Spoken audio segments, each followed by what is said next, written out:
je vous retrouve pour faire une FAQ. Ça sera la 3e sur cette chaîne. Ça fait 2 ans que j'en ai pas fait. Vous avez été assez nombreux à me poser des questions, donc je me suis dit que c'était le bon moment. Poser les questions, je fais toujours un post dans l'onglet communauté de ma chaîne, donc si à l'avenir je fais d'autres FAQ, n'hésitez pas à poser vos questions en dessous du post sur l'onglet communauté. Je vais les lire dans l'ordre chronologique, donc il n'y aura pas forcément de catégorie, même si la majorité des questions concernent mes études et aussi le monde de l'enseignement. Première question de Maxime Give. Alors, excusez-moi d'emblée hein, si j'écorche vos pseudonymes sur YouTube, je me doute bien que ce ne sont pas vos vrais noms pour la plupart. Tout comme Manonaise n'est pas mon vrai nom. De quel manuel s'emparer pour préparer la grammaire à l'agrégation? L'as-tu travaillé uniquement avec tes cours en présentiel? Je n'ai pas vraiment utilisé de manuel pour la grammaire pendant l'agrégation parce qu'en fait tout nous était donné en cours. On avait une professeure de grammaire que j'avais déjà eue pour la préparation du CAPES qui est vraiment excellente, qui nous a je pense très bien préparé à l'écrit. Ça s'est vérifié pour ma part, beaucoup moins à l'oral. Mais j'ai pas vraiment de manuel à vous recommander, si ce n'est d'investir dans une bonne grammaire. Alors moi j'ai la grammaire méthodique du français, mais je ne l'ai pas achetée, on me l'a donnée. Et je ne vous recommande pas cette grammaire parce qu'elle est extrêmement compliquée, même notre prof de grammaire nous l'a dit. Cela dit, ça fait toujours du bien de la posséder pour vérifier des trucs ultra pointilleux. En revanche, je vous conseille des grammaires un peu plus, on va dire, abordables. Je pourrais éventuellement vous donner la bibliographie de ma prof de grammaire parce que là je l'ai absolument pas en tête. Je vous dirais globalement, investissez dans une bonne grammaire, une seule, et plongez-vous dedans parce qu'en fait il vaut mieux retenir très bien une seule grammaire, c'est comme les cours, retenir très bien un seul cours et vraiment tout maîtriser plutôt que de piocher par-ci par-là, de se construire un cours en puzzle et finalement de s'embrouiller les pinceaux parce que telle notion est désignée par tel terme dans tel manuel, la même notion est désignée par un autre terme dans un autre manuel. Autre question, de ce que j'ai compris du dernier live, tu n'as pas utilisé de manuel pour préparer la littérature. Si tu te crées tes leçons sur les œuvres toute seule, comment les construis-tu? Comment envisages-tu tes lectures autonomes et personnelles comme il est préconisé dans les rapports de jury? Effectivement, moi je suis anti-Atlante, pour tout dire. Cela dit, je pense que ça m'a porté préjudice sur certaines épreuves. Ça m'a pas empêché d'avoir la grecque. J'aime pas la théorie littéraire, j'ai une approche très naïve des œuvres, ce qui m'empêche d'avoir accès à certains sens à certains moments. J'ai des cours, moi je vais en cours, franchement à la prépa à grec, c'est ce qu'il faut faire. Comment envisages-tu tes lectures autonomes et personnelles? Je fais toujours une première lecture que je dis lecture naïve. Donc ça c'est la lecture que je fais au tout début de la préparation, donc en avril quand les programmes tombent, pendant l'été. Cette lecture, je ne fais absolument aucune note dessus, vraiment j'ai une approche très naïve des œuvres, j'essaie de comprendre le contenu, de quoi il est question, vraiment une compréhension purement littérale. Ensuite, je relis les œuvres, j'essaie entre 2 et 3 fois durant l'année, enfin au total, chaque œuvre, je crois que je l'ai lu 3 fois cette année, sauf pour les gros romans. Les gros romans, je les ai soit relus en livre audio, soit relus par parcelle, mais tout ce qui est théâtre, poésie, ça c'est sûr que je relis 3 fois, et tout ce qui est un peu plus gros, ça est du 2 fois, 3 fois avec livre audio. Et lors de ces relectures, par contre, là j'en profite pour noter des citations qui m'intéressent, pour noter des passages qui m'intéressent, pour faire attention aux passages qu'on a mentionnés en cours, et surtout ces relectures aussi je les fais quand je prépare des commentaires ou des leçons, pour la préparation à l'oral, et tout ça, ça me donne des éléments en fait pour la dissertation, d'où l'idée de préparer l'oral dès septembre pour avoir des exemples pour la dissertation, donc pour les écrits. Dernière question, vois-tu une utilité à apprendre de nouveaux termes français pour s'exprimer plus précisément, plus librement dans les copies? Je pense que oui, d'ailleurs ça a été l'objet d'une question avec mon binôme de travail qui me demandait justement, est-ce que j'apprenais des mots en plus pour varier mon vocabulaire. Je donne des cours particuliers au niveau lycée et c'est vrai qu'au lycée, je dis souvent à mes élèves, voilà, n'utilise pas toujours le verbe montrer, essaie d'utiliser d'autres verbes, exposer, analyser, étudier. Vous pouvez effectivement vous construire ce genre de liste. Moi, j'en ai moins besoin maintenant parce que ça fait 6 ans que je fais des dissertations et donc j'ai acquis un certain vocabulaire dissertatoire, on va dire. Mais je dirais la meilleure manière d'acquérir du vocabulaire, en fait, c'est de lire. De lire des copies, de lire des rapports de jury, mais aussi de lire de la littérature. Et des ouvrages théoriques aussi. J'irai pas jusqu'à apprendre de nouveaux termes parce que ça ferait un supplément de travail durant l'année. Par contre, ce que je peux vous conseiller, c'est de lire des copies et des rapports de jury. Vous allez voir, il y a beaucoup de vocabulaire dissertatoire qu'on peut réemployer. On passe à Yes We Can, joli jeu de mots, qui me demande « Imagine, tu as le pouvoir de changer la façon dont aujourd'hui sont organisées et sanctionnées les études supérieures de lettres. Que changes-tu » Je précise tout d'abord que je suis très contente d'avoir eu la chance de faire des études en France, où les études sont très peu chères, vraiment. J'ai de la famille au Canada, mon frère est en couple avec une Américaine, et je vois le coût des études, c'est absolument faramineux. Donc de ce point de vue-là, je tiens à souligner qu'on a de la chance en France d'avoir des études quasiment gratuites. Alors je dis pas après il faut payer un appart, il faut payer de la bouffe, etc. J'ai envie de vous dire c'est la même chose pour tout le monde. Je dirais que je changerais le mode d'examen. Pour moi, il est absolument impossible de réussir tous ces examens sur une période d'une semaine, d'avoir tout à réviser sur une période d'une semaine à la fin d'un semestre. Donc en gros réviser 6 mois de cours et être interrogé ensuite à la fin du semestre. Ça, je l'ai vécu quand j'étais en master, parce qu'avant en prépa, nous, nos notes c'était chaque semaine. Et en fait, je préfère bien plus le système de chaque semaine parce que ça nous pousse à travailler tout le temps, en continu, donc on assimile mieux les connaissances, alors que si vous attendez la fin du semestre pour tout réviser, bah, vous n'arriverez pas à tout retenir forcément. Clairement, vous serez paniqué pour les examens. Enfin, moi j'étais assez paniquée pour mes examens de master. Fort heureusement, j'ai réussi à m'en sortir, mais j'aimais pas du tout cette façon de réviser tout au dernier moment pour avoir les partiels au dernier moment. Et encore, moi au master c'était moins le cas qu'en licence. J'ai l'impression qu'en licence c'est vraiment un phénomène assez prononcé. Et je discute avec certains d'entre vous qui sont en licence et qui ont ce genre d'examen de fin de semestre et qui n'en peuvent plus en fait d'avoir toutes ces matières qui leur tombent d'un seul coup sur la figure et qui savent pas comment s'y prendre. Donc je pense que s'il y a un gros point que je changerais, c'est justement cette évaluation qui est ponctuelle à la fin du semestre, et bien je la rendrai continue, c'est-à-dire chaque semaine ou toutes les 2 semaines un contrôle qui compte dans la moyenne. En fait finalement ça ressemble beaucoup au système du lycée et de la prépa, ce que je préconise. Alexandra Fuzet me demande « Si j'ai bien compris, tu étais à l'INSPE de Strasbourg, qu'en as-tu pensé ?»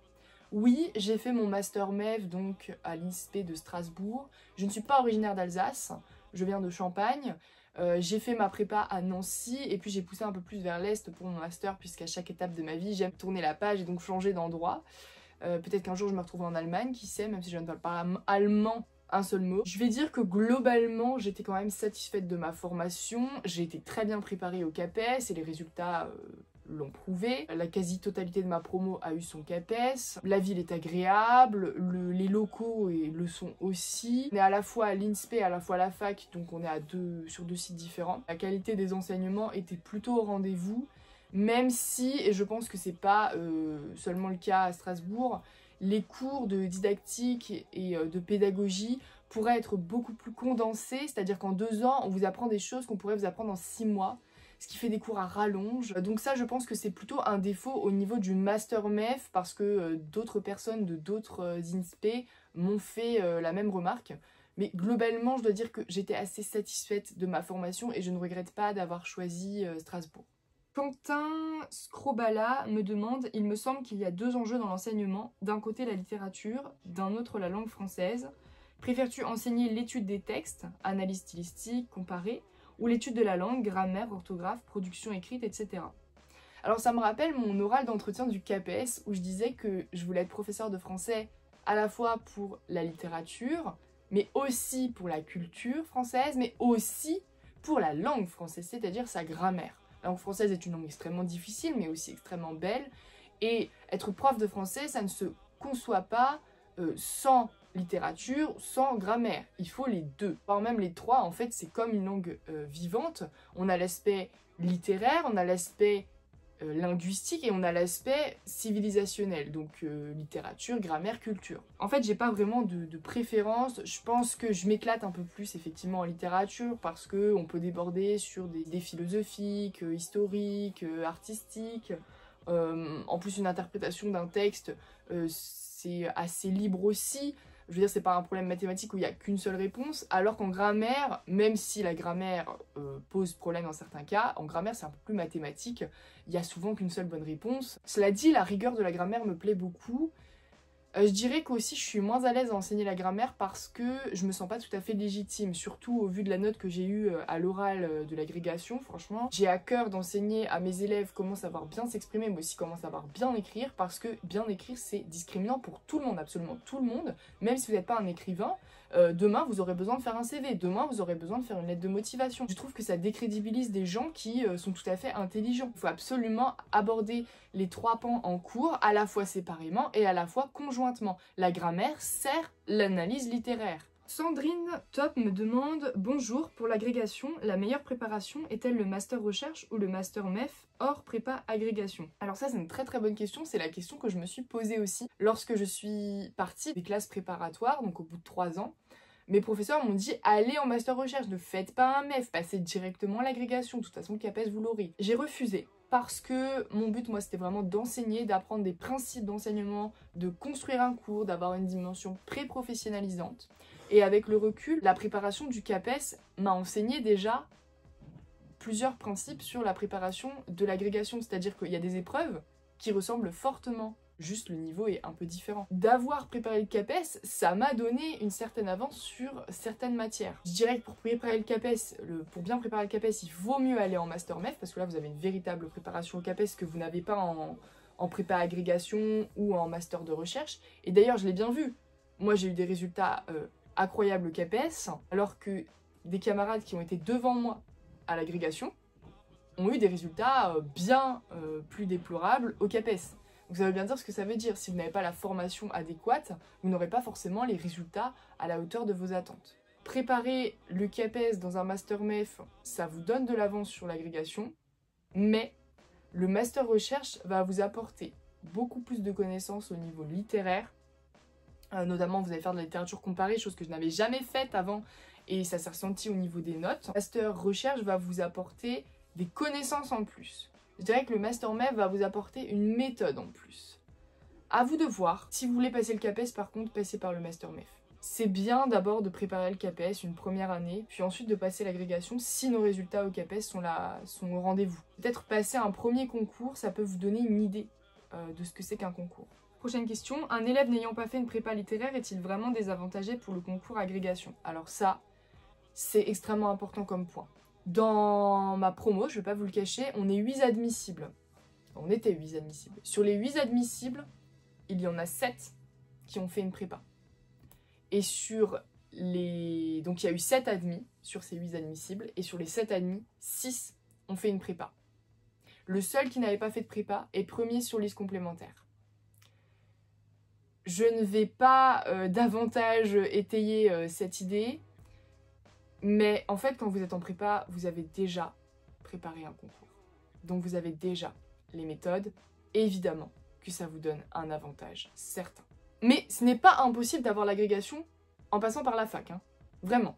Et enfin, que pensez-vous des prépas agrégation qui se font en deuxième année de Master Recherche? Alors ça, j'en ai jamais entendu parler. Personnellement, je pense que c'est pas forcément une mauvaise idée, mais je crois que pour passer l'agrégation, il faut justifier de l'obtention d'un master. Donc ça me paraît compliqué au niveau administratif, au niveau des connaissances et des capacités, je vois pas pourquoi ça poserait problème. Japéon me demande, d'abord me félicite pour l'agrégation, merci beaucoup. Je viens d'obtenir le CAPES de lettres et j'ai demandé un report de stage pour passer l'agrégation. Quel conseil me donnerais-tu pour réussir? Alors là c'est exactement mon parcours, donc CAPES puis report de stage pour l'agrég. Alors quel conseil pour réussir? Je pense que je vais faire une vidéo complète là-dessus, pour pas trop m'étendre dans celle-ci. Je vais essayer de la sortir cet été pour que vous soyez au clair. Je pense que je ferai une vidéo retour d'expérience agrégation plus conseil. Mais si je devais te donner un conseil là tout de suite maintenant, c'est n'abandonne jamais.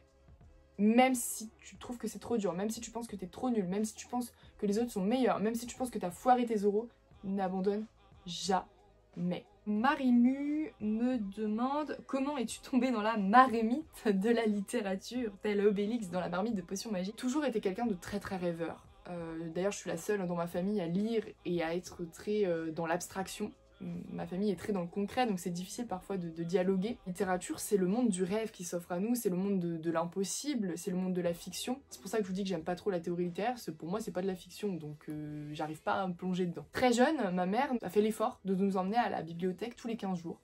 Et tous les 15 jours, je ramenais une quinzaine de documents. Alors BD, romans, et je les dévorais. Je les dévorais. J'ai été abonnée à des revues très petites, hein. La première c'était Youpi, j'ai encore mes Youpi là derrière. Je crois que Youpi c'est 6-8 ans à peu près. Quand j'étais petite aussi, ma mère me lisait des histoires avant de m'endormir. Et tout ça, ça a vraiment bercé mon enfance. Et j'ai développé un rapport à la littérature très serré à partir de ce moment-là. Ça s'est un peu relâché au collège parce que je me sentais obligée de lire ce qu'on lisait en cours et la manière dont c'était fait, c'était pas forcément ce qui me plaisait le plus. Par contre, à la maison, je continuais à dévorer des livres. J'ai un peu arrêté à dévorer des... Bon, je suis arrivée au lycée et en prépa parce que là, il y avait des enjeux plus gros. J'avais beaucoup plus de travail, j'avais beaucoup plus d'œuvres à lire obligatoires. Et je me suis vraiment mise à la littérature classique à partir de la prépa et surtout du master. Et c'est là que j'ai vraiment apprécié. Je lis de tout. Je suis curieuse de tout. J'adore tout lire. Sauf les ouvrages de théorie et de philosophie. Ah, ça, j'y arrive pas, la philo. Bien que j'ai une licence de philo, hein, quand même, et une licence de lettres, mais la philo, j'y arrive pas. Ça me permet de me créer aussi un univers, parce que en plus de lire, j'écris, et vraiment, il y a un lien entre les deux. Aussi, ce qu'on trouve dans la littérature, c'est une réflexion sur le monde. Alors ça, beaucoup vont vous le dire. Moi, c'est moins ce qui m'intéresse, je dois dire. Et puis, il y a la beauté aussi. La beauté d'une écriture, d'un style. Donc il y a le plaisir, il y a l'évasion, il y a la réflexion, et il y a aussi le vocabulaire, comme je vous disais tout à l'heure. Les gens qui font le moins de fautes d'orthographe, le moins de fautes de grammaire et qui ont le plus de vocabulaire sont les gens qui lisent le plus. Des hommes et des femmes politiques. Ben, généralement, ce sont des gens qui ont fait de longues études, mais qui ont beaucoup lu. Et certains d'entre eux ont fait des études de lettres ou de sciences humaines, et ils ont aussi beaucoup lu. La littérature, ça vous forme une culture et aussi une intelligence. Toujours Yes Weekend, bravo, c'était très agréable de suivre tes vlogs. As-tu déjà essayé d'être autrice et as-tu un manuscrit planqué quelque part sur un disque dur? Moi j'achète les yeux fermés. Oh merci, c'est adorable, vraiment. Alors, j'en parlais juste avant, c'est marrant que cette question arrive maintenant. Oui, j'écris. Alors quand j'étais petite, j'écrivais des bandes dessinées, enfin je les dessinais aussi. Quand je suis arrivée à l'adolescence, j'ai commencé à écrire des trucs un peu plus gros, style roman. Un peu de poésie aussi, même si c'est moins mon domaine. L'année dernière, j'ai finalisé un projet, un roman, qui est vraiment fini, abouti. Je ne vais pas en dire plus, mais peut-être qu'un jour, je vous présenterai quelque chose d'abouti. Voilà. Mais j'écris. Mon rêve, c'est de publier, évidemment. Vous n'êtes pas sans savoir que le monde de l'édition est un monde extrêmement difficile. Que n'étant pas reconnue, n'ayant jamais rien publié, je ne vais certainement pas pouvoir publier facilement. Mais comme je vous dis, un projet est en cours, mais je ne veux pas m'avancer sur quoi que ce soit. J'aimerais énormément vous faire lire ce que j'écris, avec grand plaisir. Et sinon, aussi, j'écris un truc de piètre qualité sur Wattpad, mais vraiment j'insiste sur le piètre qualité, c'est de la littérature young adulte et c'est vraiment un truc que j'ai démarré quand j'étais au lycée. Mais bon, je trouve ça fun. C'est pas du tout ce que j'ai écrit comme roman, là mon projet finalisé qui est vraiment, je trouve, d'une qualité publiable. Quentin Scrobala me demande, te souviens-tu de tes notes de français au baccalauréat et au brevet? Alors oui, je m'en souviens très bien. Alors au brevet, pas exactement. Au brevet, donc j'ai eu mon brevet mention très bien, tout comme mon bac. Et le brevet, je crois qu'en français, sur 40, j'avais dû avoir une note du style 36 ou 38, un truc comme ça. Donc vraiment une excellente note. En revanche, le baccalauréat, je pense que ça a été le premier gros échec de ma vie. J'en ai pleuré, mais j'en ai pleuré, mais j'en ai pleuré. Vous ne pouvez pas vous imaginer à quel point, parce qu'à cette époque-là, je savais déjà que je voulais être prof de français. Alors à l'oral, ça s'est très bien passé, hein, j'ai eu 18 sur 20. À l'écrit, j'ai eu une note déplorable. Vraiment, je sais pas ce qui s'est passé. J'ai pris l'écrit d'invention, donc j'aurais peut-être pas dû faire ça. Mais comme je vous dis, moi je suis dans la fiction, je suis dans l'invention, je suis pas dans la dissertation ou le commentaire. Non, non, j'étais vraiment dans l'invention. Grave erreur, puisque j'ai eu 10 sur 20. 10 sur 20 au baccalauréat. Une meuf qui prétend vouloir être professeure de français. Vous voyez comme quoi tout est possible, hein. J'ai eu 10 sur 20 au baccalauréat, mais j'ai eu 19 à l'ENS, à la première année, et j'ai eu l'agrégation, et le CAPES. Donc, on peut toujours s'en sortir, même si on démarre pas bien du tout. Je sais pas si c'est lié à mon état de santé, parce que cette année-là, il m'est arrivé un gros problème de santé, mais étant donné que j'ai eu 18 sur 20 à l'oral, j'en doute. Alexandra Fuset me demande, et maintenant, tu vas être affectée quelque part, as-tu le choix? Alors oui, je vais être affectée quelque part, Et non, je n'ai pas vraiment le choix. Alors si en réalité on a un semi-choix, lorsque vous êtes professeur, enfin lorsque vous avez eu un concours d'enseignement, ou vous êtes déclaré admissible à un concours d'enseignement, là je ferai une vidéo aussi pour expliquer tout le schmilblick, parce que c'est très compliqué. Vous avez à remplir une plateforme sur internet qui s'appelle SIAL, qui répond au doux nom de SIAL. Et donc sur SIAL, vous faites une liste de vœux. Donc c'est là que vous demandez les reports de stage, mais c'est aussi là que vous demandez vos vœux. Vous avez le droit à 6 vœux en tout. Et ce sont des vœux d'abord académiques, interacadémiques. Enfin, c'est-à-dire que vous allez choisir une académie. Donc moi j'ai demandé en première académie à retourner dans mon académie d'origine, à savoir l'académie de Reims. Et en second choix, puisque j'en ai pas fait d'autres, j'ai demandé l'académie de Strasbourg, parce que je me suis rendu compte que j'avais beaucoup d'amis là-bas et que c'est une région fort sympathique. Résultat interacadémique tombe le 5 juillet. Et ensuite vous allez donc avoir votre académie, mais il faudra faire des vœux, cette fois-ci une seconde phase de vœux intra-académique, c'est-à-dire vous devez choisir une ville et un établissement.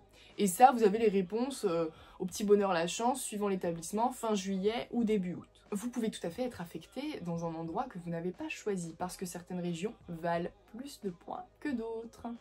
Les régions que j'ai choisies ne valent pas beaucoup de points, rassurez-vous. Quentin Scrobala me demande « Je sais que tu apprécies les auteurs dits classiques, mais selon toi, y a-t-il une place pour la littérature plus populaire, exemple Percy Jackson, Le Passe-Miroir, etc., dans l'enseignement du français au collège ?»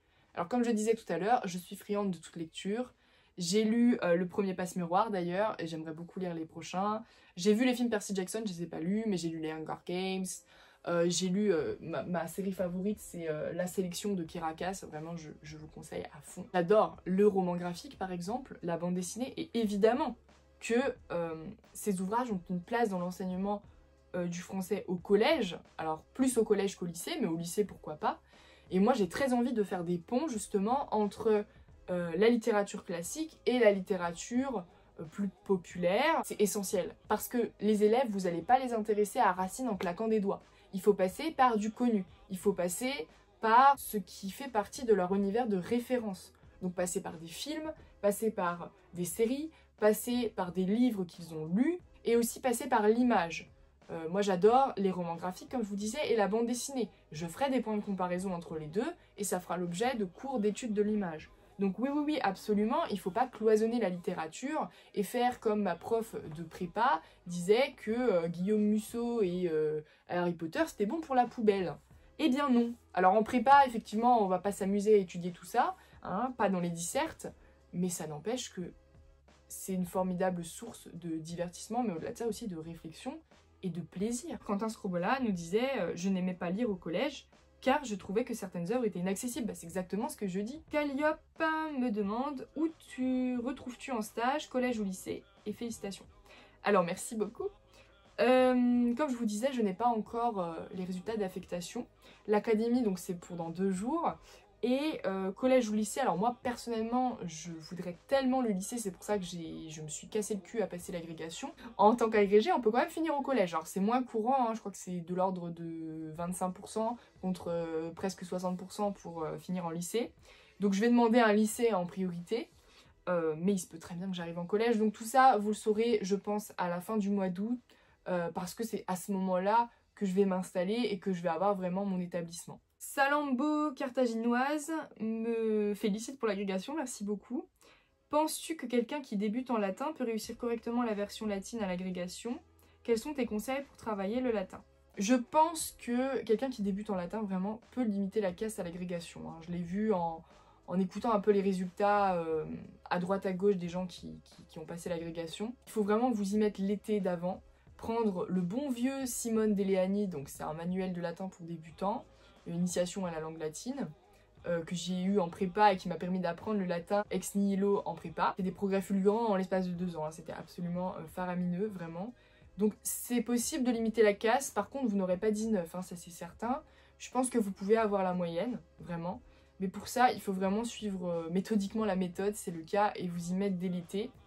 Parce qu'il y a beaucoup d'apprentissage par cœur, et pour comprendre comment fonctionne la syntaxe, la grammaire latine, il faut vraiment du temps. Conseil pour travailler le latin, la régularité. Je pense que c'est la matière, avec l'ancien français, qui demande le plus de régularité. Si vous pouvez en faire 1 fois tous les 2 jours, c'est formidable. Si vous pouvez en faire que 2 fois par semaine, c'est aussi formidable. Par contre, si vous arrêtez pendant 2 semaines, ça va pas le faire. Vraiment, ça va pas le faire. Moi j'ai progressé parce que je faisais quasiment une version par semaine, que je n'ai jamais oublié de rendre mes versions, et ce depuis quelques années. Donc c'était pas impossible de limiter la casse, mais pour ça, il faut être régulier. Je dis pas qu'il faut se farcir tout d'un seul coup et vomir le latin. Non, non, le latin doit être un plaisir. Mais il faut être régulier. Il vaut mieux travailler le latin une demi-heure tous les 2 jours que 2 heures une fois dans la semaine et ne plus y revenir après pendant 2 semaines. Et aussi, n'oubliez pas que le latin, c'est coefficient 5, donc ça peut vous sauver si vous avez fait un crash dans d'autres matières. Mais quand vous voyez que la dissertation, c'est quand même coefficient 12, voilà, ne vous esquintez pas non plus. Essayez de limiter la casse. Kylian Pelage me félicite pour mon parcours, merci beaucoup. Des conseils pour réussir l'agrégation, comment organiser son temps, travailler les différentes épreuves, les différentes matières, comment être efficace. Comme je vous disais, ça je vous ferai une vidéo là-dessus. Moi je pense qu'il faut déjà être suivi. Préparer l'agrégation en candidat libre, ça me paraît un peu hasardeux. Donc vraiment, faites une prépa, que ce soit une prépa à distance ou en présentiel. Moi je préfère en présentiel, ça permet de garder un contact plus solide et de passer des oraux. Je dirais qu'il faut préparer les oraux dès septembre, en même temps que les écrits, vraiment, conjointement, parce que l'un et l'autre se nourrissent mutuellement. Et puis on ne prépare pas les oraux au dernier moment, les oraux c'est autrement plus difficile que les écrits, hein, clairement. Il faut savoir aussi équilibrer en fonction des coefficients, en fonction de ses forces et de ses faiblesses. À l'agrégation, vous avez 2 types de matières. Vous avez les matières à dissertation, qui sont très longues en termes de durée, et vous avez les matières techniques qui sont très chronophages parce qu'il faut se farcir des tas et des tas de règles par cœur, et pareil, il y a une méthodologie très précise. Alors, il y a des gens qui sont plus forts en dissert et d'autres qui sont plus forts en matière technique. Moi, a priori, ça s'équilibrait. Je pense qu'il faut être plus régulier sur les matières techniques, si vous voulez vraiment progresser. Il faut surtout travailler en faisant des exercices et lire les rapports des jurys. Entraînez-vous sur des annales, faites des exercices sur les matières techniques, mais aussi sur les matières à dissertation. Et lisez les rapports de jury. Lisez-les jusqu'à ce qu'ils vous rentrent dans le crâne. Et c'est aussi là-dedans que vous pourrez piquer des formulations. C'est aussi là-dedans que vous pourrez piquer des idées. C'est aussi là-dedans que vous allez apprendre la méthodologie, que vous allez savoir exactement ce que le jury veut et ne veut pas. Un concours, c'est un formatage. Si vous ne rentrez pas dans le moule, vous n'aurez pas le concours. Mais vous pouvez ne pas être un génie. Moi, je ne suis pas un génie.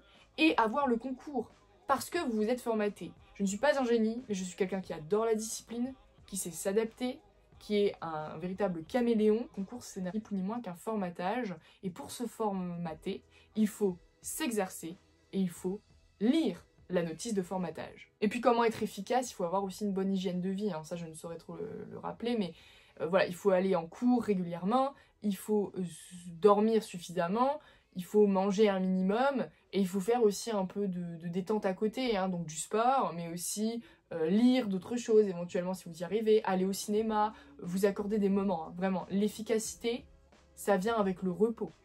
Pas trop de repos non plus, hein, mais le juste milieu. Alexandra Fuzet me demande, recommandes-tu de tenter l'agrégation dans la foulée après le CAPES ou 2-3 ans après? Dans la foulée. Dans la foulée, j'ai hésité, hein.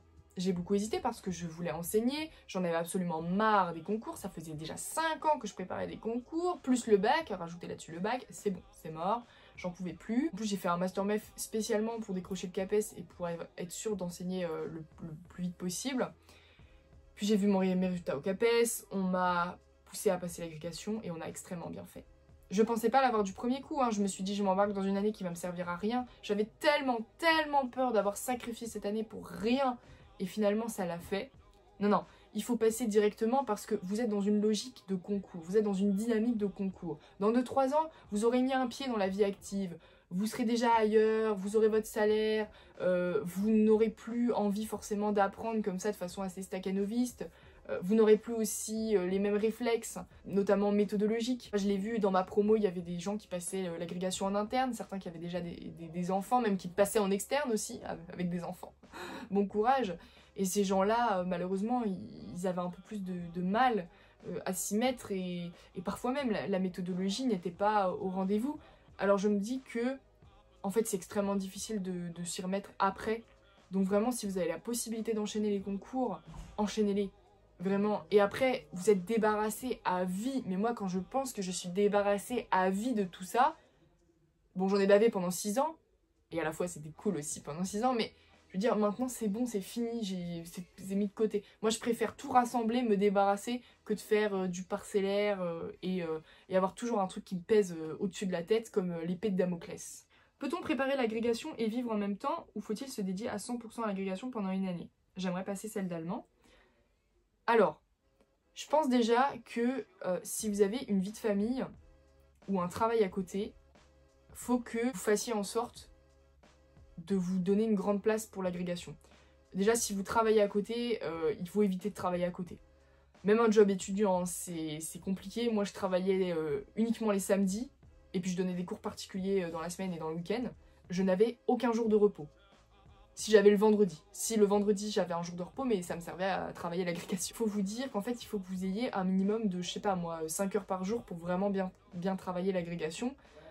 Donc si vous travaillez à temps plein à côté, c'est mort. Je vais être très réaliste sur la question, vraiment, il y a peut-être des génies qui arrivent à le faire, mais la plupart des gens qui ont l'agrégation, ils ont préparé à temps plein l'agrégation. Après, au niveau des loisirs, comme je disais, il faut trouver un équilibre. Il n'est pas question de faire du 12 heures de travail par jour, 7 jours sur 7. Non, il faut sortir, il faut voir des gens, il faut faire du sport, il faut manger, il faut avoir une hygiène de vie, il faut se brosser les dents.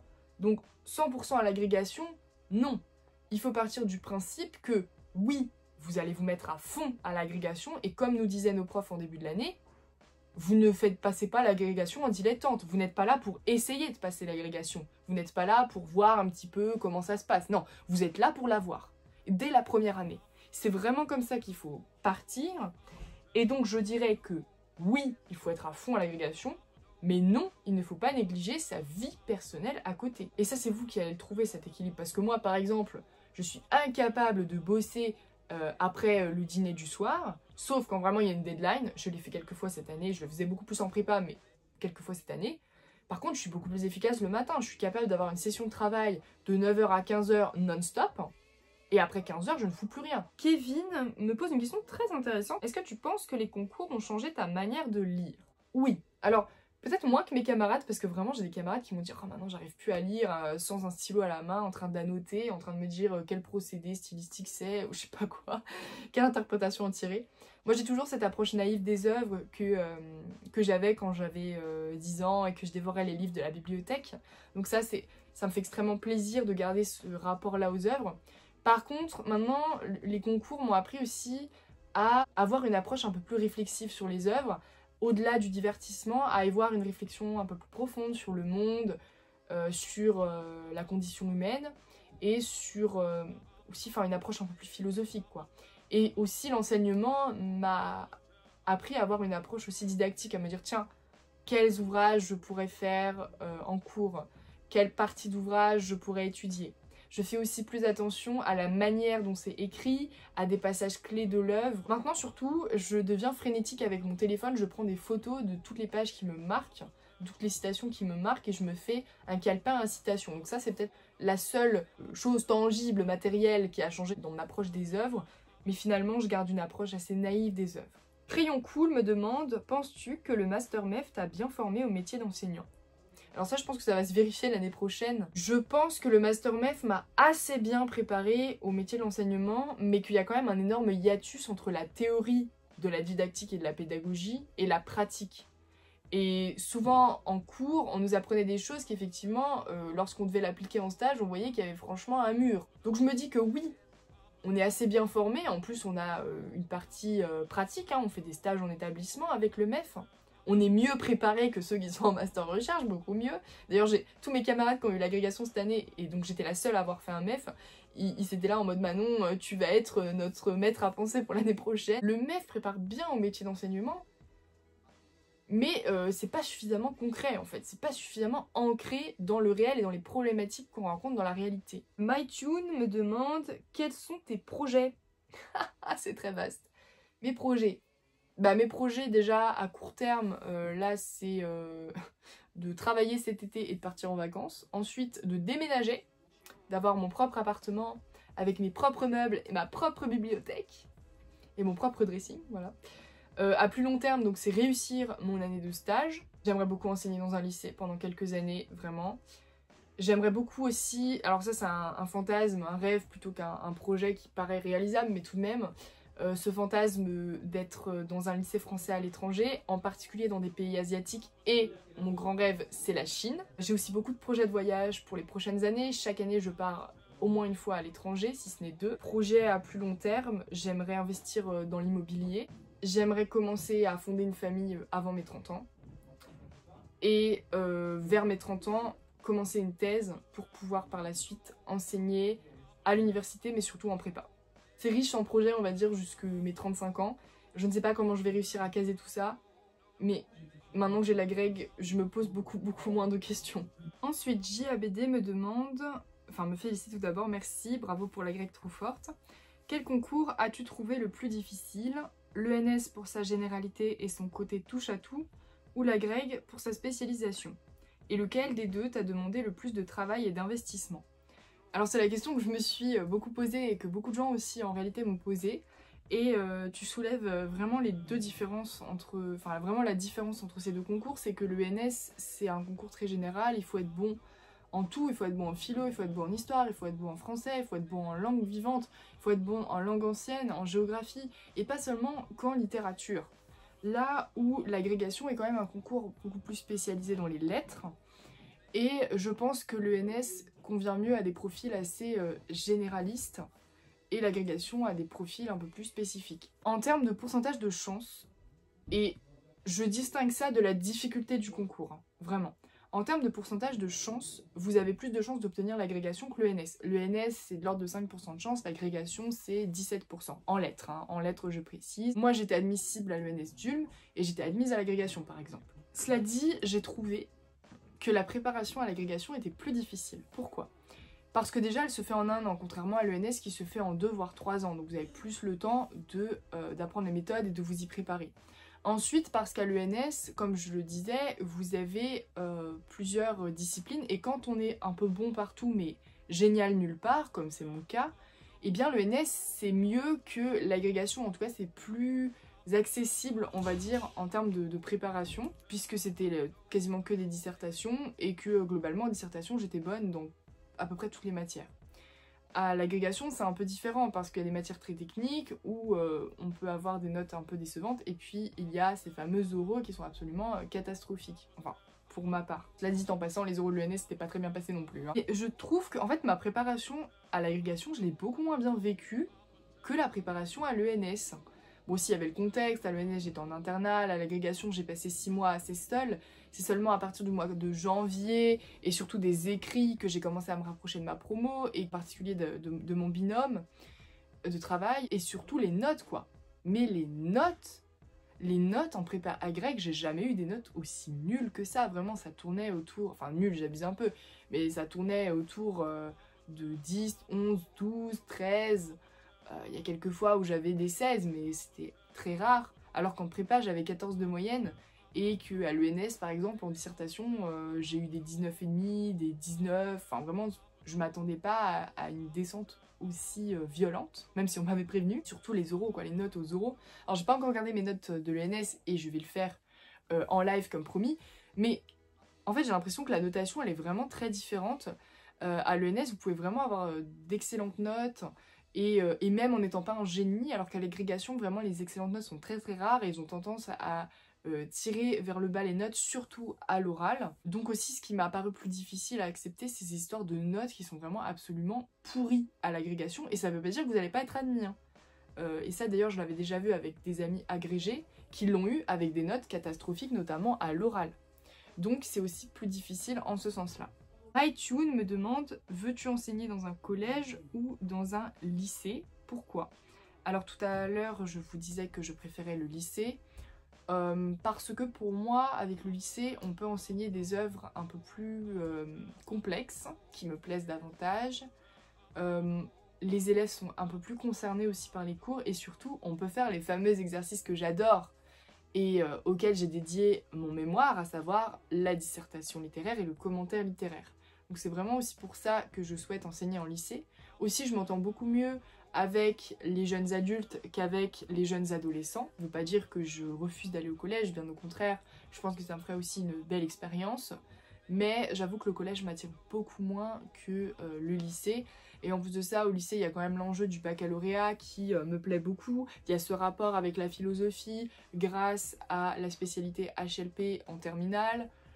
Donc ouais, clairement, je me vois beaucoup plus au lycée qu'au collège. Est-ce qu'il faut obligatoirement avoir fait du latin pour réussir la question de sémantique historique au CAPES? Et que conseilles-tu aux personnes n'ayant jamais fait de latin? Alors cette question de sémantique historique. Effectivement, le latin va vous donner les timons du mot qui est une des étapes de la sémantique historique, mais en fait, en sémantique historique, on vous demande tellement d'étapes que vous pouvez très bien avoir quasiment l'intégralité des points en ne mentionnant pas les timons. Ceci pour le CAPES, c'est un peu différent à l'agrégation, puisqu'à l'agrégation, on vous en demande toujours encore plus, évidemment. Donc je dirais que le latin, si vous passez le CAPES, c'est pas un handicap, du tout. Pour l'agrégation, si, mais pour le CAPES, non. Donc ne vous inquiétez pas de cette question de sémantique historique, vraiment moi c'était pareil, j'avais trop peur de cette question-là. En fin de compte, elle vaut, je crois, 2 points sur 20. Il faut pas le négliger, hein, mais faut pas non plus s'appesantir dessus. D'autant que l'étymon n'est pas toujours latin, il peut être francique, il peut être germanique, il peut être grec, donc vous n'êtes pas censé le savoir dans tous les cas. Après, je vois pas trop l'intérêt de se mettre au latin pour le CAPES. Pour l'agrégation, si. Alors par contre, si vous préparez le CAPES dans l'optique de l'agrégation, évidemment, faites du latin. Plus vous en ferez, et mieux ce sera. Je vous renvoie aussi à ma vidéo sur le latin, que j'avais fait comment réviser le latin en prépa. Mais elle est valable aussi, finalement, pour tous les concours qui comportent une épreuve de latin. Sachant que, je le précise, je suis lettres moderne, je suis pas lettres classique, donc j'ai pas le niveau d'un lettre classique. Clairement pas. Même si j'ambitionne d'enseigner le latin. Ah oui, je l'ai pas dit, mais dans mes projets aussi, il y a aussi le fait de passer une certification latin qui me permette d'enseigner le latin en collège ou en lycée. Wild Inspiration. Penses-tu qu'il y a une forme de nivellement par le bas dans l'enseignement aujourd'hui au collège et au lycée? Oui. Oui, il y a un nivellement vers le bas. Déjà à mon époque, franchement, j'ai conscience que moi, j'étais pas... Enfin, ce que je faisais à l'époque, c'était pas terrible non plus. C'était pas mauvais, mais c'était pas terrible non plus. Je le vois maintenant aussi beaucoup en cours particulier, je me rends compte que les élèves n'ont absolument pas conscience de ce qu'on leur demande, ils ne comprennent pas les exercices qu'on leur demande, ils ont la flemme, la grosse flemme, mais en même temps ça c'est lié à l'adolescence donc... Franchement moi j'avais la flemme aussi à 14 ans. Toujours quand on est prof, se rappeler nous quand on était à leur place, aux élèves, vraiment. Je trouve que ça permet de mettre aussi beaucoup de distance par rapport à notre rage de les voir progresser. On se contente d'augmenter les notes artificiellement pour pas avoir des moyennes catastrophiques. On se contente de donner aux élèves des œuvres en classique abrégé, des œuvres petites, faciles à lire, et en fait on ne pousse pas les meilleurs élèves. On reste au niveau des plus faibles et on n'a pas d'ambition pour ces élèves. Moi j'ai des ambitions pour mes élèves, moi j'ai envie de leur faire étudier des œuvres difficiles, des œuvres longues. Alors je vais pas faire Chateaubriand en 6e, hein, ça c'est certain. Mais pourquoi pas faire des petits extraits de Chateaubriand au lycée? Pourquoi pas faire lire Aurélien d'Aragon au lycée? Pourquoi pas tenter un Racine au collège en montrant une captation? Je pense qu'il ne faut pas prendre nos élèves pour ce qu'ils ne sont pas, à savoir des idiots. Ce ne sont pas des idiots, ce sont des êtres doués d'intelligence, et mes stages au collège me l'ont bien fait comprendre. Donc il faut s'adapter au niveau de notre classe, mais pas au niveau des plus faibles. Il faut essayer de tirer les plus faibles vers les meilleurs, et les meilleurs vers mieux qu'ils ne sont. Et toujours dans une logique de montée, plutôt qu'une logique de descente. Moi, j'ai envie de faire monter mes élèves au niveau que je souhaite et non pas, moi, de descendre au niveau de mes élèves. Alors vous allez me dire, c'est extrêmement exigeant, tu vas te casser les dents. Oui, je vais me casser les dents avec certains élèves, mais tous les élèves, je pourrais pas les amener avec moi dans l'Arche de Noé. On peut pas sauver tout le monde, il faut se faire une raison. Donc oui, je pense qu'il y a un nivellement vers le bas, et moi j'ai envie de faire un nivellement vers le haut. Te verrais-tu enseigner dans classe dite difficile? Honnêtement, je suis pas contre. Je suis pas contre parce que ça me fait une expérience, ça me permet aussi après de plus apprécier les classes qui seront moins difficiles. Mais honnêtement, je ne sais pas si je serais capable de maintenir l'ordre dans ma classe. C'est une situation à laquelle j'ai pas été confrontée et donc je peux pas dire quelle va être ma réaction face à ça. Alors j'ai déjà eu des enfants difficiles en colo et en centre de loisirs, ce qui me fait dire que bon, quand même, j'arrive à faire des trucs, mais là, gérer toute une classe de gens difficiles, c'est vrai que ça va être compliqué. Et ce qui me fait dire ça, c'est que quand j'étais aux Euros à Paris, à un moment donné, j'ai pris le métro puis le tramway pour aller un petit peu à l'extérieur à Saint-Cloud, et dans le tramway, j'ai vu toute une bande de jeunes qui devaient être au collège, vraiment ils avaient la taille, l'âge et le langage d'être au collège, et je me suis dit, cette bande de 5 là, ils étaient que 5, hein, mais si je les avais en cours, bah franchement, je sais pas si ça se passerait bien. Et à ce moment-là, j'ai eu peur, vraiment j'ai eu peur, je me suis dit mais... Enfin j'ai eu peur, c'est bon, j'étais pas effrayée non plus, mais je me suis dit, est-ce que vraiment tu serais capable? Et ça c'est un truc, vous voyez, je fais un peu l'autruche, c'est comme pour les résultats de la grecque, je fais l'autruche. Mais en réalité, je sais pas si je serais capable de faire face à des classes difficiles. Forcément j'aurais des classes difficiles, surtout en début de carrière, mais honnêtement, ça c'est un truc, je ne sais pas. Comment vis-tu le fait de ne pas partager ton intérêt pour les lettres avec ta famille proche? Crois-tu en la méritocratie? Waouh, magnifique ces deux questions. En fait, je suis quelqu'un de très solitaire, et je me suis construite comme ça, donc je partage assez peu finalement de moments avec ma famille, surtout en ce moment. Bon là je suis retournée chez eux donc c'est un peu différent. Je suis souvent dans ma chambre à faire mes petits trucs. Mes parents m'appellent l'ermite, hein, clairement. En fait je m'isole dans ma bulle parce que il y a des moments où je suis obligée de sortir de ma bulle parce que bah, j'aime ma famille et parce qu'il faut aussi que je partage des moments avec eux. Et ces moments-là, c'est des moments dont je pourrais pas parler de ce qui m'anime et où je vais devoir parler d'autres sujets qui me plaisent un peu moins, qui me plaisent parfois aussi beaucoup, hein, il faut le dire, qui m'amusent aussi beaucoup. Mais je sais qu'à ce moment-là, eh bien, ce que j'aime du plus profond de mon être, je vais devoir le mettre de côté. Mes parents sont extrêmement fiers, hein. Mon entourage, ma famille, extrêmement fiers du parcours que j'ai fait. Ils comprennent bien les enjeux et la difficulté du truc, sauf que au-delà d'être contents que j'ai eu le concours, ils ne comprennent absolument pas ce que c'est que ce concours. C'est-à-dire, ils ne comprennent pas quelles sont les épreuves, ce que j'ai à faire. Ils ne savent pas ce que c'est qu'une dissertation, ils ne savent pas qui est Marcel Proust, ils ne savent pas ce que c'est qu'une version latine. Et d'ailleurs, je leur en veux pas parce que moi je suis incapable de dire ce que c'est que tel ou tel truc en comptabilité, le métier de ma mère, ou tel truc dans la mécanique, mon père étant à la retraite, il est à fond sur ses motos. Enfin voilà, moi, je suis nulle dans leur domaine, eux sont nuls dans le mien, donc on se retrouve sur des domaines qui nous intéressent, sur des moments de partage, mais le plus clair de mon temps, je le passe seule, et c'est dans ces moments-là que je parle littérature, et d'ailleurs, je parle littérature avec des connaissances, avec des amis, mais pas avec ma famille, c'est pas possible. Donc on va dire ce déficit que j'ai avec ma famille, eh bien je le comble par mes camarades de classe, mes amis, mes connaissances, mais en soi, je réalise que depuis un petit nombre d'années que effectivement ça me pose un peu problème dans ma vie, et à la fois j'ai un tel bonheur d'être avec eux, j'ai un tel bonheur de faire la faux-folle, de rigoler sur des trucs qui n'ont franchement... Enfin, je m'en fous, quoi. Puis on adore les jeux de société aussi, on adore les films, donc on se retrouve sur pas mal de points. Mais c'est vrai que ce hiatus entre les sujets qui les animent et ceux qui m'animent se creuse de plus en plus, et c'est pour ça qu'aujourd'hui, je sais que je ne peux plus vivre chez mes parents. Là, c'est du temporaire pour cet été, mais dès la fin août, je veux me trouver un appartement. J'adore ma famille du plus profond de mon cœur, ce sont mes premiers soutiens, je leur dois la vie. Mais j'ai une façon de penser, de fonctionner, de vivre très différente de la leur. Crois-tu en la méritocratie? Oui. Je sais que c'est un principe qui est très critiqué, mais pourquoi je crois en la méritocratie? Tout simplement parce que j'en suis un produit. Et quand on fait nous-mêmes l'expérience d'un principe abstrait, on ne peut que y croire. Comme je vous disais, mes parents n'ont rien à voir avec la littérature, avec les études.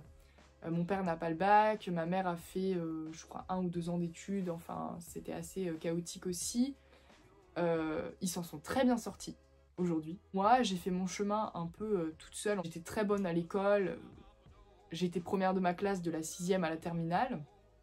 Et puis ensuite, je suis arrivée en classe prépa et là j'ai vu qu'il me manquait culturellement quelque chose. Là, j'ai souffert vraiment du fait que quasiment l'intégralité de mes camarades ont des parents profs et savaient des tas de choses que je ne savais pas. Enfin, j'avais jamais lu la Bible... je savais pas tout un tas de trucs sur l'Antiquité gréco-romaine, j'avais jamais lu l'Iliade, l'Odyssée et tout le tintouin. Enfin vraiment, j'étais larguée. Le travail, la curiosité, l'envie m'a poussée à me dépasser. Et mes parents me le disent tous les jours, hein, ils me disent « mais on est super fiers maintenant, jamais on aurait pu faire ce que tu fais ». Je suis pas la famille d'intellectuels. Je n'aurais pas dû être agrégée, je n'aurais pas dû être certifiée, je n'aurais pas dû être prof, même au niveau politico-culturel, je n'aurais pas du tout dû appartenir à ce milieu-là. Mon frère fait un métier manuel, alors il est très intelligent, hein, il a eu son brevet avec mention très bien, mais il fait un métier manuel, il est chez les Compagnons du Devoir, c'est un tout autre univers. Mes parents et mon frère sont dans le domaine du concret, ils sont pas dans le domaine de l'abstraction, ils sont pas dans le domaine de l'intellect. Mon père, tous les jours, il me dit mais c'est incroyable, il y a une agrégée dans la famille, c'est incroyable, c'est incroyable. Donc oui, je ne peux que croire en la méritocratie. Et mon cas n'est pas un cas isolé, c'est pour ça aussi que j'y crois. Et j'y crois d'autant plus dans un pays comme la France, qui permet des études quasiment gratuites dans certains domaines, hein, j'entends. Je crois en la méritocratie. Parce que c'est le travail, et pas seulement le génie, qui font les gens. Je ne suis pas un génie, mais j'ai travaillé. Et j'en ai maintenant la récompense. Alors me voici parce que, entre temps, petit coquin, vous avez continué à me poser des questions avant que je n'ai fini de monter la vidéo. Donc là, ça va vraiment être les dernières questions. Vivi NZ7VE me demande quel super conseil méthodo pour avoir des meilleures notes dans des matières littéraires pourrais-tu donner? Vraiment le conseil ultime pour ne pas stagner à niveau moyen. Je pense par exemple à une technique de rédaction ou un conseil que tu as appris au cours de la prépa. Bah ça, c'est ce que je vous dis à chaque fois. Pour moi, les deux conseils les plus importants, c'est d'une part s'entraîner à partir des annales et d'autre part lire les rapports du jury, et les deux vont conjointement ensemble parce que ça va vous donner un modèle et en même temps un cadre, et c'est en forgeant que l'on devient forgeron, donc c'est en dissertant que l'on devient excellent en dissertation. Si tu n'avais pas voulu faire prof, tu aurais voulu faire quoi? Je t'autorise à donner plusieurs réponses, c'est adorable de m'autoriser. Alors si j'avais pas été prof, j'aurais aimé, je pense, faire un métier dans la comédie. Donc actrice, ça m'aurait beaucoup plu, même si c'est assez difficile comme métier, c'est plutôt de l'ordre du fantasme, là encore. Et sinon, je pense que j'aurais fait un truc dans la mode, plutôt dans une maison de couture. J'aurais adoré par exemple dessiner des tenues, les faire aussi, j'ai une machine à coudre, donc j'aime beaucoup cet univers-là. J'avais toujours dit, si j'ai trop marre de la prépa, je plaque tout et j'ouvre une boulangerie-pâtisserie, parce que j'adore la pâtisserie et le pain. J'accepte les cookies. Salut, je suis nouveau, j'adore vos vidéos, merci beaucoup. Voici quelques questions, prenez celles qui vous intéressent. Bon, je vais toutes les prendre. Hein. Est-ce que vous conseillez la prépa aux personnes qui souhaitent devenir enseignants et pourquoi? Alors oui, absolument. Et d'ailleurs, moi, c'est ce qu'on m'avait conseillé au lycée. Ma prof de français, quand elle a su que je voulais être prof de français, que je voulais lui piquer sa place, elle m'a dit « Oh, il faut absolument que vous alliez en prépa ». Moi, je savais même pas ce que c'était que la prépa. J'ai dit quoi? Pré quoi? Oui, la prépa, bah, ça vous prépare en fait au concours de l'enseignement et ça vous donne une solide base culturelle. Donc, je pense que si vous voulez devenir enseignant, c'est quand même un parcours à privilégier. Mais attention, ça veut pas dire que la fac c'est mauvais. Hein. Il y a beaucoup d'enseignants qui viennent de la fac et qui sont très bons. Vous souhaitez enseigner dans le secondaire ou en classe préparatoire? Alors d'abord, dans un premier temps, au lycée dans le secondaire. Et dans un second temps en classe préparatoire, une fois que j'aurai pondu une thèse, sûrement dans une dizaine d'années. Avez-vous déjà pensé à devenir auteur ou à travailler dans l'édition? Alors travailler dans l'édition, non. Même si en ce moment j'ai un projet que je vous dévoilais à demi dans la première partie de cette vidéo. Et avez-vous déjà pensé à devenir auteur? Oui, bien sûr, mon rêve, un de mes rêves ultimes, c'est de publier. Comme je vous disais, j'ai un projet en ce moment. Je sais pas si ça va se concrétiser, mais c'est plutôt bien parti, donc je vous en reparlerai sûrement. Je pense que vous le savez, le monde de l'édition, c'est un monde qui prend son temps, c'est un monde qui se fait sur le long terme, donc voilà, on va pas se précipiter. Mais bien sûr que j'y ai déjà pensé, et plus d'une fois.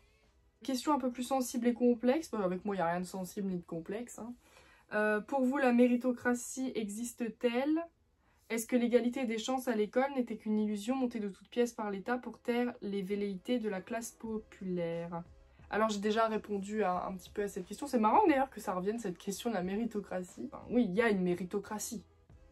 Et comme je vous ai dit, c'est une notion qui est extrêmement critiquée, notamment en ce moment, et c'est ce que la seconde question suppose. Parce que là, la question de la méritocratie, elle est plus portée sur l'égalité des chances à l'école, et je pense qu'à l'école, oui, il y a quand même une égalité des chances, parce qu'on est censé évaluer les élèves sur les mêmes fondements. Je suis d'accord, on n'arrive pas tous avec les mêmes capacités. Il y a une inégalité de nature qui est nécessaire, de toute façon, on n'est pas égaux physiquement, on n'est pas égaux mentalement, c'est là. Je pense que le rôle de l'école, c'est d'orienter les jeunes en fonction de leurs capacités. Si tu démontres de bonnes capacités manuelles, bah, tu vas plutôt te diriger vers un métier pratique. Si tu démontres de bonnes capacités intellectuelles, bah, on va plutôt t'orienter vers un métier dans l'intellect. Si tu es meilleur en sciences, on va plutôt t'envoyer dans un bac à dominante scientifique, et si tu es mieux en langue, bah, à dominante littéraire. Enfin, ça me paraît de la logique et du bon sens. Oui, pour moi, il y a, surtout en France, comme je le disais, une égalité des chances à l'école, parce que déjà, l'école est gratuite et obligatoire. À partir de ce moment-là, c'est difficile de faire plus égalitaire.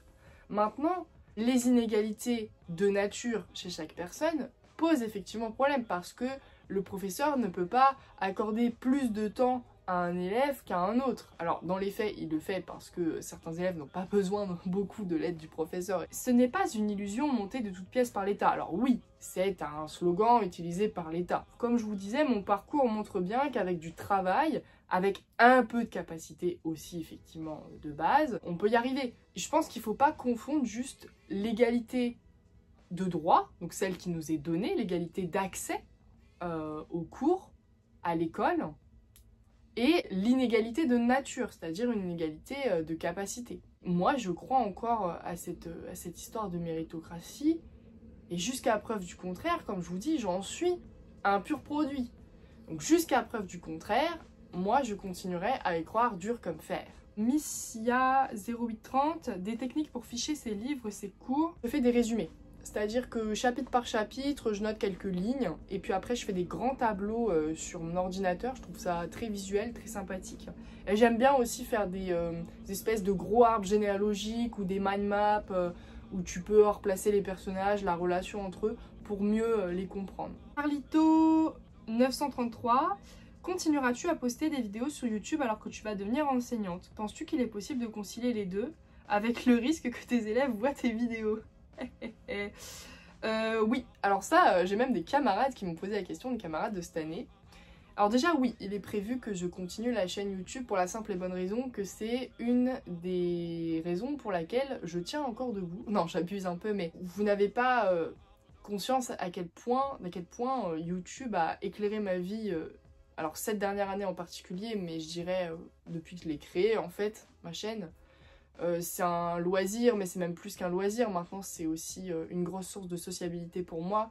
Et je vis plus au travers d'internet qu'en réalité, parce que comme je vous disais, je suis quelqu'un de très solitaire. Et paradoxalement, j'adore discuter avec les gens à travers un écran. Et puis comme je vous dis, c'est une source de création pour moi. Ça fait partie de mon emploi du temps et je suis pas prête à faire une croix dessus. L'année prochaine, j'aimerais bien aussi parler du métier d'enseignant. Il y a de plus en plus d'enseignants qui sont sur YouTube ou sur d'autres plateformes comme TikTok, comme Instagram.